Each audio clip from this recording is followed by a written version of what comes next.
Hello दोस्तों, स्वागत है आज की इस महत्वपूर्ण क्लास में। बिल्कुल दोस्तों, और मैं आपके लिए स्पेशल बिहार स्पेशल लेकर आ रहा हूं, जो कि बार बार आपके द्वारा कहा जा रहा था कि सर सभी तरह के वीडियो आ रहे हैं और बिहार खास करके सचिवालय सहायक बिहार की परीक्षाएं होने वाली है और फिर बीपीएससी है और भी बिहार के एसएससी संदर्भ में सभी परीक्षाएं हो रही है, जहां पर बिहार को स्पेशली केंद्रित करके बिहार से कुछ प्रश्न पूछे जाते हैं। कुछ ही नहीं, बीपीएससी की बात करें तो बहुत सारे प्रश्न पूछे जाते हैं।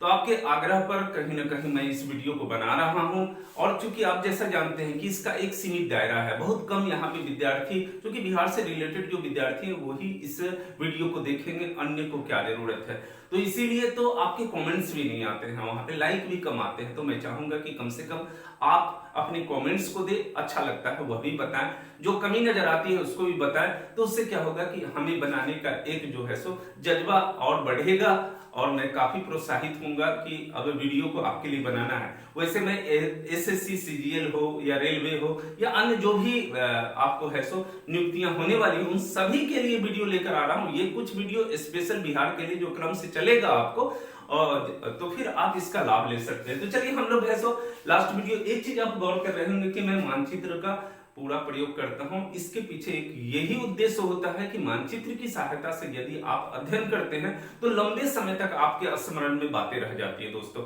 मैं आपको भी सलाह दूंगा कि आप जब अपनी तैयारी करें, चाहे वह कोई क्षेत्र का हो, भारत का हो, विश्व का हो, तो मानचित्र का पूरा प्रयोग करें। थोड़े समय अधिक लग सकते हैं किसी चीज को सर्च करने में, यदि नदियां हो, तालाब हो या फिर झील हो या कुछ भी हो, वो पर्वत हो, सभी कुछ, या देश महादेश, सभी को सर्च करने में थोड़े समय लगे। लेकिन एक बार जब आप उस चीज को खोज डालते हैं तो आप समझ लीजिए कि आपके जीवन काल में वह स्मरण में आपको बैठ जाएगा। इसलिए भरपूर उसका प्रयोग करिए, मानचित्र का प्रयोग करिए, मानचित्र का अध्ययन करिए और मानचित्र को है सो अपने तैयारी में उसका भरपूर लाभ उठाइए। चलिए हम लोग लास्ट डे हम लोग देखे थे, इसमें नेपाल के सीमावर्ती जिलों को देखे थे और पश्चिम बंगाल के सीमावर्ती जिलों को, बिहार के जो जिले हैं उनको देखे थे। तो एक बार रिकॉल कर लेते हैं। और नेपाल से सीमावर्ती जिले में बताया था कि इस तरफ से 7 जिले हैं और इधर पश्चिम बंगाल से 3 हैं।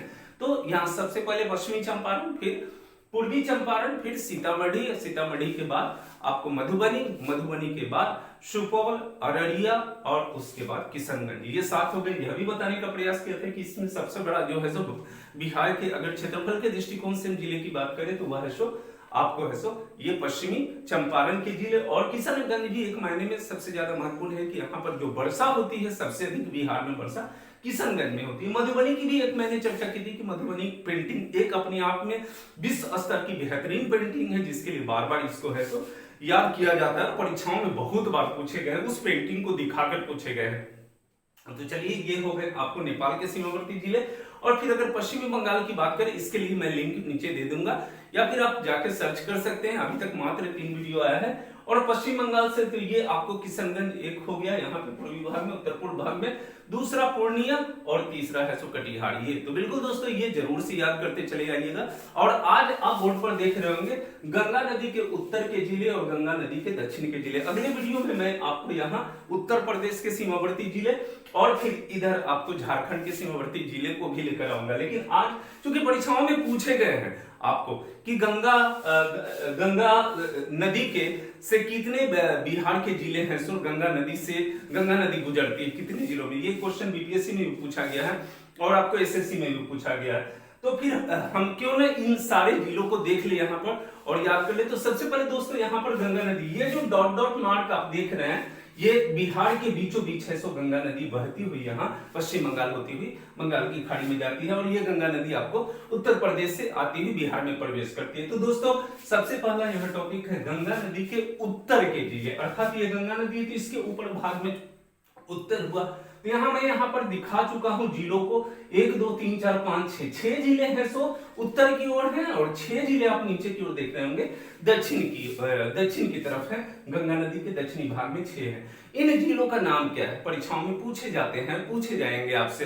तो पहला आप देख लीजिएगा, ये जो है सो सबसे पहला नंबर में आपको सारण, ये पहला हो गया आपको, देखो दोस्तों ये जो हो गया पहला सारण हो गया। दूसरा आप यहां देखिए, यहां पे दूसरा में आपको आ गया ये सारण के बगल में आपको वैशाली जिला, मैं वैशाली जिला से ही हूं, वैशाली।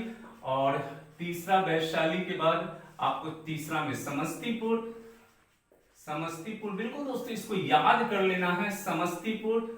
और फिर ये चौथा नंबर में आप देखिए बेगूसराय, चौथा नंबर। ये सभी है सो गंगा नदी के सीमावर्ती जिले हैं। बेगूसराय, बेगूसराय के बाद पांचवा हो गया आपको खगड़िया, पांचवा में खगड़िया हो गया, और पांचवा में खगड़िया, और फिर छठा में कटिहार जिला, जो कि आपको पश्चिम बंगाल का भी सीमावर्ती जिला है।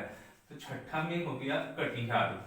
अब आते हैं हम लोग, इसको याद कर लेना है, सारण, एक नंबर में सारण, दो नंबर में वैशाली, और तीन नंबर में समस्तीपुर, चार नंबर में बेगूसराय, पांच नंबर में खगड़िया, और छह नंबर में आपको है सो कटिहार। और गंगा नदी के दक्षिण भाग के जिले, अब जैसा कि बहुत बार प्रश्नों में पूछे भी गए हैं कि गंगा है सो किस जिले से बिहार में प्रवेश करती थी। एक नंबर में आपको बक्सर है, ये है बक्सर, और फिर बक्सर के बाद दो नंबर में आपको भोजपुर है, बिल्कुल दोस्तों भोजपुर, जिसका मुख्यालय आरा है, और तीन नंबर में ये पूरा विस्तृत पटना, और पटना में दियरा क्षेत्र भी है जो राघोपुर के नाम से जाना जाता है।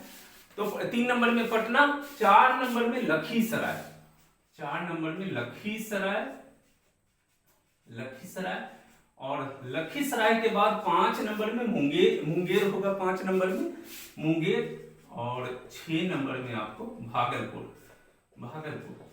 तो दोस्तों यहां पर आप देख सकते हैं कि छह आपको गंगा नदी के उत्तर भाग में जिले हैं, छह आपको गंगा नदी से दक्षिण भाग में जिले हैं। एकमात्र आप देख सकते हैं यह जो है भागलपुर जिला जो है उस गंगा नदी उसको बीचों बीच उससे गुजर रही है। तो इस प्रकार से 12 जिले हो गए, तो परीक्षा में ये प्रश्न पूछे गए। तो चलिए ये आपको याद हो चुके होंगे। अब हम लोग आते हैं कुछ महत्वपूर्ण प्रश्न टॉपिक जो हमेशा लेकर आते हैं, जिसमें एक नंबर में है जनसंख्या के दृष्टिकोण से बिहार का भारत में कौन सा स्थान है। बिल्कुल दोस्तों जनसंख्या के दृष्टिकोण से बिहार का, तो आप यहां जानते होंगे कि इसका स्थान है सो तीसरा है, बिल्कुल तीसरा है। तो हम लोग थोड़ा सा यहां जानने का प्रयास करेंगे कि पहला कौन है, दूसरा कौन है। तो पहला जो है सो उत्तर प्रदेश, बिल्कुल दोस्तों उत्तर प्रदेश पहला है, और दूसरा में जो है सो महाराष्ट्र है, महाराष्ट्र है। उत्तर प्रदेश की अगर बात करें प्रतिशत, भारत के कुल जनसंख्या का कितना प्रतिशत है, तो उत्तर प्रदेश का 16.49%, एक बहुत बड़ा 16.49% है। अगर हम महाराष्ट्र की बात करें तो ये 9.28% है, 9.28% है। भारत भी कोई, बिहार भी कोई बहुत फासला नहीं है महाराष्ट्र से। अगर उसकी बात करें तो 8.58%, 8.58% आपको बिहार का है सो पॉपुलेशन है। तो यहां देख सकते हैं प्रश्न में ये पूछे जाते हैं, क्रमशः पूछे जाते हैं कि इनको है सो सीरियल क्रम इसको दीजिए। तो उत्तर प्रदेश पहला, महाराष्ट्र दूसरा, और तीसरा जो है सो हमारा बिहार है। अब अगला हम लोग आते हैं, ये क्वेश्चन पहले भी कर चुके हैं लेकिन कुछ यहां बताना जरूरी है। क्षेत्रफल के दृष्टिकोण से बिहार का सबसे बड़ा जिला, मैं पहले भी ये बता चुका हूं, क्षेत्रफल के दृष्टिकोण से बिहार का सबसे बड़ा जिला कौन सा है, पश्चिमी चंपारण। ये आपको है सो पश्चिमी चंपारण है। और दोस्तों यहां पर हम बताएंगे कि चंपारण महात्मा गांधी की भारत में राजनीतिक शुरुआत जो है सो इसी चंपारण से। उस समय ये चंपारण पश्चिमी पूर्वी नहीं हुआ करते थे, चंपारण होते थे, और यहीं से उनकी राजनीतिक कैरियर की शुरुआत हुई थी। और चंपारण सत्याग्रह, जहां पर किसान जो है सो नील की खेती करने के लिए उनको बाध्य किया जाता था, और बड़ी सारी समस्याएं उनके साथ थी, और महात्मा गांधी यहाँ आकर और पहली बार ये जो है सो अपने सत्याग्रह का प्रयोग यहाँ किया था। तो वो चंपारण यही है हमारा बिहार का चंपारण, जहां 1917 में महात्मा गांधी के द्वारा है सो चंपारण 1917 में किया गया था चंपारण सत्याग्रह। बिल्कुल दोस्तों चंपारण सत्याग्रह। और अगर कुछ और मामले में अगर हम बात करें यहाँ पे पश्चिमी चंपारण को, पश्चिमी चंपारण से है सो गंडक नदी यहाँ से है सो इससे सीमा बनाती हुई, इस तरफ से सीमा बनाती हुई ये गंडक नदी बिहार में है सो प्रवेश करती है। और बहुत बड़ा भाग आपको जो है सो ये गंडक नदी से भी प्रभावित होता है, और ये वैशाली जिला के समीप हाजीपुर में आकर यह है सो गंगा में मिल जाती है। अर्थात ये यहाँ से पूरा सारण होते हुए और यहाँ पर वैशाली जिला में आके मिलती है। ये आपको नदी। तो ये इस मामले में भी महत्वपूर्ण है। अब चलिए हम लोग आते बढ़ते हैं तीसरा क्वेश्चन। क्षेत्रफल के दृष्टिकोण से बिहार का सबसे छोटा जिला, बहुत बार पूछे गए सबसे छोटा जिला, तो दोस्तों वो सबसे छोटा जिला का नाम है शिवहर। ये आपको सबसे छोटा जिला शिवहर है। अगर हम यहाँ पर शिवहर की बात करें तो ये सीतामढ़ी से आपको है, तो चलिए इसको हम लोग तीसरा नंबर को यहाँ बोर्ड में जगह है, तो सीतामढ़ी से ये जो है सो शिवहर अलग होकर आपको है सो 1994 में सीतामढ़ी से अलग होकर यह जिला बना था और बड़ा ही छोटा सा इसका 1994 में बना था। और इसका एरिया की बात करें तो बड़ा ही छोटा, मात्र 349, अगर 350 कह ले तो कोई फर्क नहीं है, 349 वर्ग किलोमीटर इसका है सो क्षेत्रफल है इस शिवहर जिले का। तो सीतामढ़ी से अलग होकर बना था, कब बना था? 1994 में। सबसे छोटा बिहार का जिला है।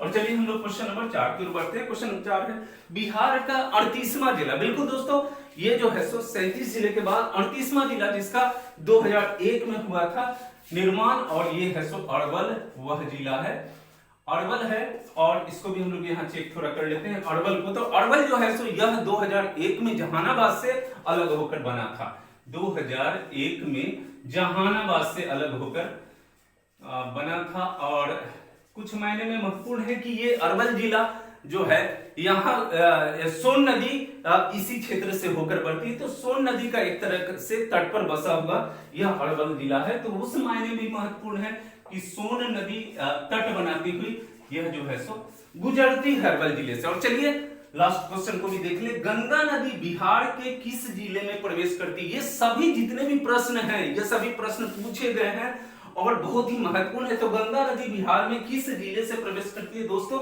इससे पहले भी मैं बताया कि ये जो है सो 1 नंबर बक्सर, जिला बक्सर है। और यह जो है सो चौसा नामक स्थान से जो है सो बिहार में प्रवेश करती है ये गंगा नदी। बिल्कुल दोस्तों, कैसा वीडियो लगा आप जरूर से अपनी प्रतिक्रिया देंगे। थोड़ा सा वीडियो लंबा हो गया, लेकिन खैर बहुत महत्वपूर्ण यहाँ पे टॉपिक सब हैं। और मैं आज ही, चूंकि आज रविवार है, आज ही है सो एक महत्वपूर्ण वीडियो सभी तरह के प्रतियोगिता परीक्षा के लिए लेकर आ रहा हूं। तो मिलते हैं अगले वीडियो में। आपका कमेंट्स मुझे चाहिए। थैंक यू, धन्यवाद।